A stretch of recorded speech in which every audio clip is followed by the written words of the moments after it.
الحمدللہ رب العالمین والصلاة والسلام علی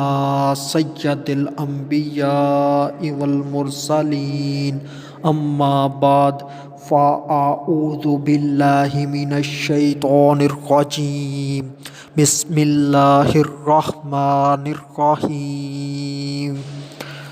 وَقَرْنَ فِي بُيُوتِكُنَّ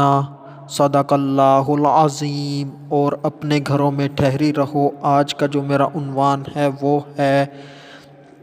دیور اور جیٹھ سے عورت گھر میں کیسے پردہ کرے۔ درود پاک کی فضیلت نبی اکرم نور مجسم صلی اللہ علیہ وآلہ وسلم نے ارشاد فرمایا، جو مجھ پر ایک مرتبہ درود بھیجتا ہے اللہ پاک اس پر 10 رحمتیں بھیجتا ہے۔ صلو علی الحبیب صلی اللہ تعالی علی محمد صلی اللہ علیہ وآلہ وسلم۔ پڑھیے الصلاۃ والسلام علیک یا رسول اللہ وعلی آلک واصحابک یا حبیب اللہ۔ دیور اور جیٹھ سے عورت گھر میں پردہ کیسے کرے، یہ سوال ہے۔ پہلی بات، آج کے دور کے اندر جو ایک بیوی ہے وہ اپنے شوہر کے بھائیوں سے پردہ نہیں کرتی اور کہتی ہیں کہ گھر میں سارا دن کام کاج ہوتا ہے اور پردہ سے رہنا مشکل ہوتا ہے، تو وہ پردہ نہیں کرتی۔ اور کچھ اسلامی بہنیں ایسی بھی ہیں جو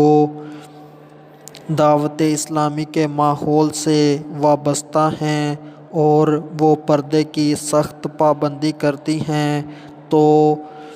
اگر وہ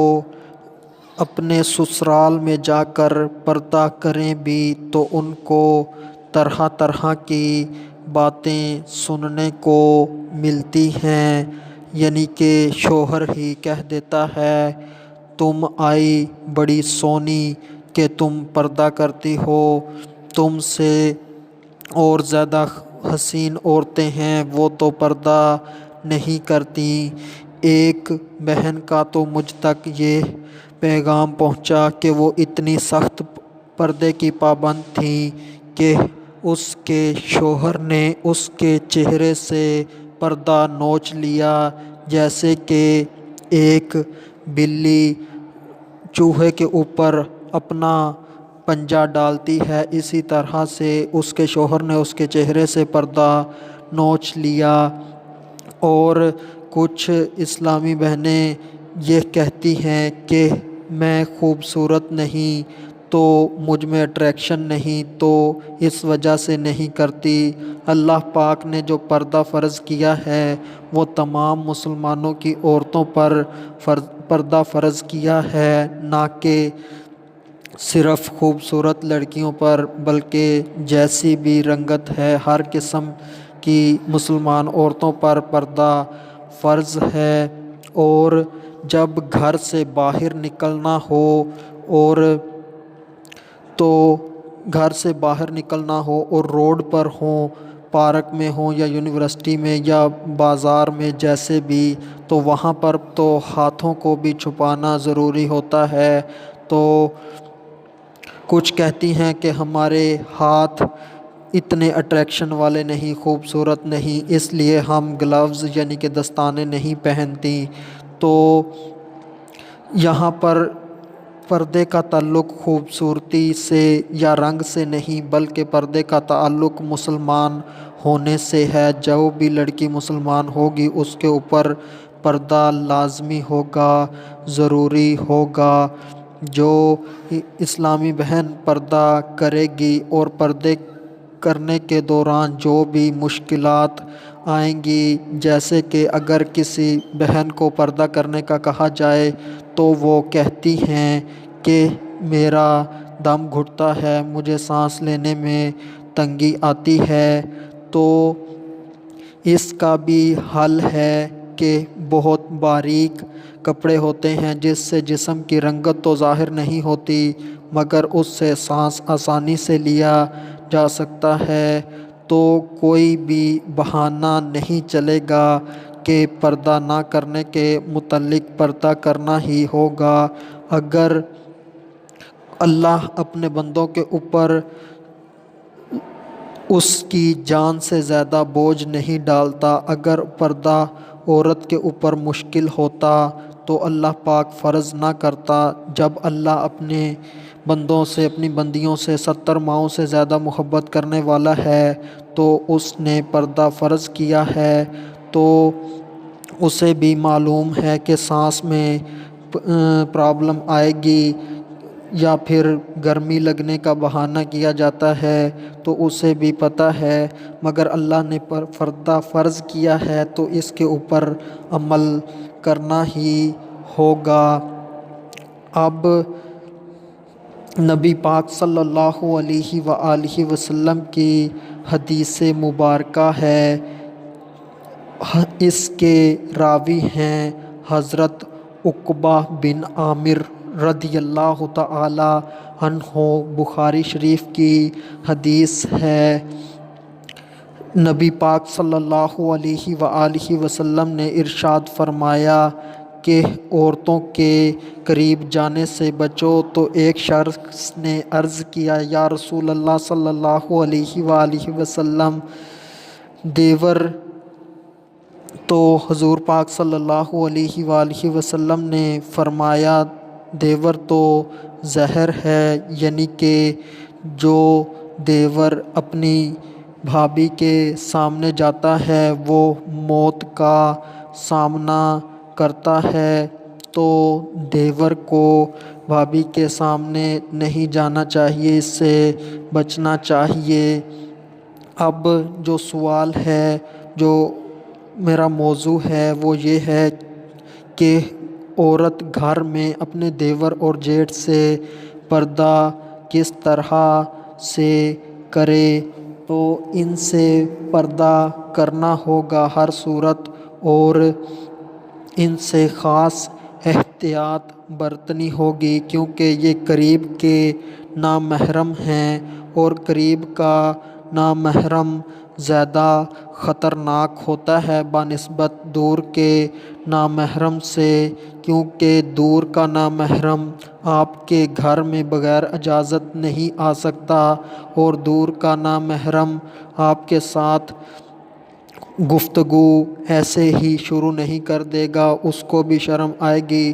اور دور کے نامحرم سے آپ کو بھی بات کرتے ہوئے جھجک آئے گی، شرم آئے گی، کیونکہ ان کے درمیان ابھی جھجک نہیں اڑی ہوتی۔ اور جو یہ نامحرم ہیں یعنی کہ دیور اور جیٹھ، ان سے جان پہچان ہوتی ہے اور ان سے جھجک اڑ چکی ہوتی ہے، تو یہاں پر یہ چاہیے کہ جو بہو ہے یعنی کہ بیوی ہے وہ اپنے دیور اور جیٹھ سے صرف ضرورت کے تحت ہی بات کرے اور ان کے ساتھ آزادانہ بلا تکلف گفتگو نہ کرے، اس سے بچے، اور اس کے ساتھ ساتھ وہ گھر کے اندر رہتے ہوئے اپنی زیب و زینت، آرائش و زیبائش، اپنا حسن، اپنے ابھار کی چیزیں، اپنا جسم ان پر ظاہر نہ کرے، یعنی کہ ان کے سامنے باریک کپڑے نہ پہنے، تنگ کپڑے نہ پہنے، اور شارٹ یعنی کہ مختصر کپڑے نہ پہنے، بلکہ ان کے سامنے ایسا لباس پہنے جس سے بالوں کی سیاہی ظاہر نہ ہو، کان، گلا، گردن نظر نہ آتی ہو، چھاتی کور ہو، اور جو قمیض ہے وہ بھی ڈھیلا ڈھالا کھلا ہو، اور جو نیچے شلوار وغیرہ ہے وہ بھی کھلی ہو، تنگ نہ ہو، اور آر پار وغیرہ کسی بھی کپڑے سے نظر نہ آتا ہو۔ اور جو عورت کے دیور اور جیٹھ کے متعلق پردہ ہے، اس کے متعلق مفتی اعظم پاکستان وقار ملت وقار الدین رحمۃ اللہ تعالی علیہ فرماتے ہیں کہ عورت ان نامحرموں سے یعنی کہ دیور اور جیٹھ سے اپنے چہرے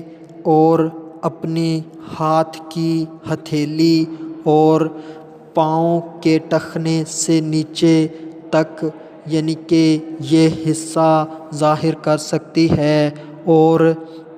باقی جو سارا جسم ہے وہ چھپا کر رکھنا ہوگا۔ ان کی حیت بھی معلوم نہ ہو، یعنی کہ تنگ کپڑے نہ ہوں، موٹا لباس ہو اور جاذب نظر بھی نہ ہو۔ تو جو رہی بات دین اسلام نرمی والا دین ہے، اس کے اندر اللہ پاک نے اپنے مسلمان بندوں کے اوپر سختی اور تنگی نہیں کی ہے، مگر جس نے پاکیزگی کا، تقوی کا رستہ اختیار کرنا ہو اس کے لیے کچھ مشکل بھی نہیں۔ مثال کے طور پر اگر کوئی کہے کہ میں نے سارا دن کام کرنا ہوتا ہے تو ان سے چہرہ کیسے چھپاؤں، تو آج کے دور کے اندر تو بہت آسانی ہے، یعنی کہ دوپٹہ اس طرح سے لیا جائے کہ اس سے ماتھا بھی کور ہو جائے۔ اور آج جیسے کہ اس دور میں کرونا آیا تھا تو اس سے ماسک آ گئے، تو ماسک سے بھی چہرہ چھپ جاتا ہے، تو اس سے چہرہ اگر کوئی چیز کھانی پینی ہے تو جلدی سے کھل بھی جائے گا اور دوبارہ سے کور بھی جلدی ہو جائے گا۔ تو اس کا حل یہی ہے کہ زیادہ سے زیادہ پیٹھ کر کے دیور اور جیٹھ کی طرف بیٹھا جائے، ان کی طرف چہرہ کم سے کم کیا جائے۔ جیسے کہ حضرت عائشہ صدیقہ رضی اللہ تعالی عنہا اگر گھر میں اکیلی بھی ہوتی تو ان کا چہرہ دیوار کی طرف ہی ہوتا، تاکہ اگر کوئی اپنی چھت وغیرہ پر چڑھے تو چہرہ نظر نہ آئے۔ اسی طرح دیور اور جیٹھ کی طرف ہمیشہ پیٹھ ہی رہے، ان کی طرف چہرہ نہ رہے، گھر میں کام کاج کرتی رہیں اور ماسک کا استعمال کر لیں تو یہ بہتر ہے۔ اور باقی رہ گئی آنکھیں، تو اکثر لڑکیوں کی نظر کمزور ہوتی ہے، ویسے بھی وہ اینک لگاتی ہیں، اگر وہ اینک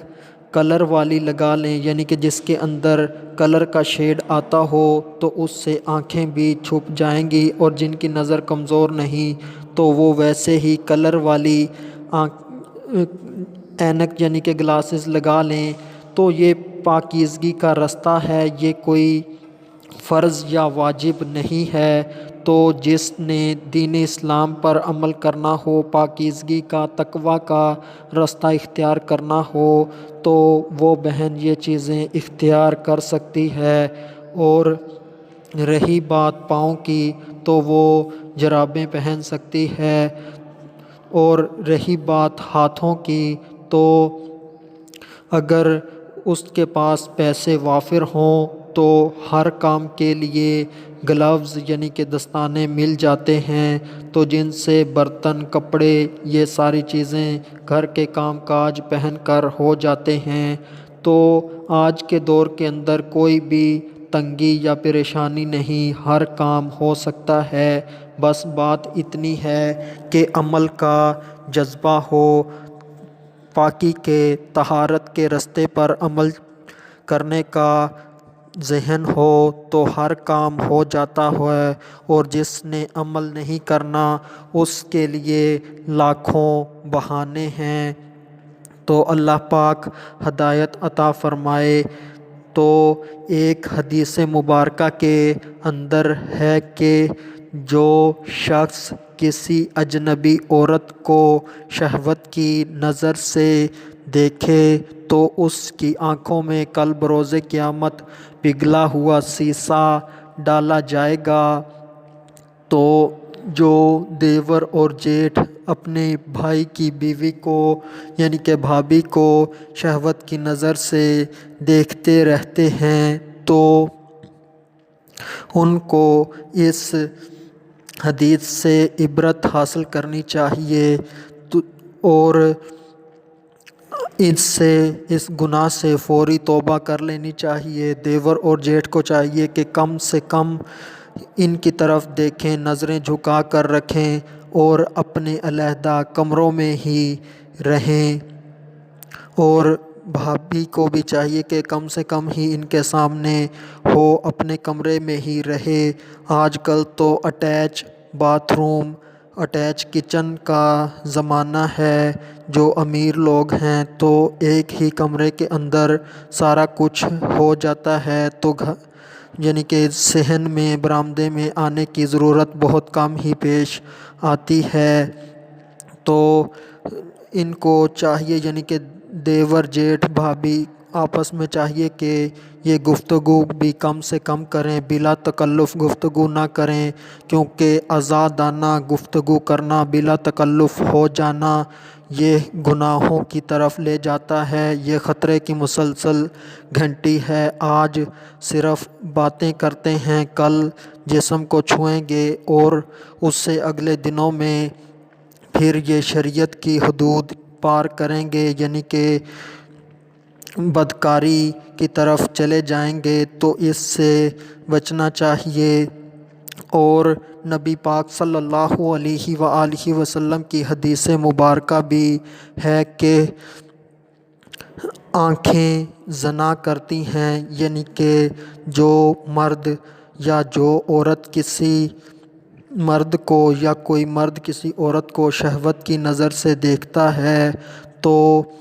اس کی آنکھیں زنا کرتی ہیں۔ یہ آنکھوں کا زنا ہے، اس سے بچنا چاہیے۔ پاکیزگی کے، طہارت کے راستے پر چلنا چاہیے، برائیوں کے راستے سے بچنا چاہیے۔ آخر میں اللہ تبارک و تعالی سے دعا ہے کہ اللہ تبارک و تعالی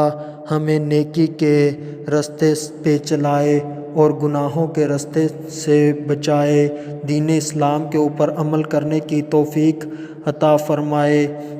ہمارا خاتمہ بالایمان ہو، اور اللہ پاک ہمیں جنت الفردوس میں اعلیٰ مقام عطا فرمائے۔ وما علینا الا البلاغ المبین۔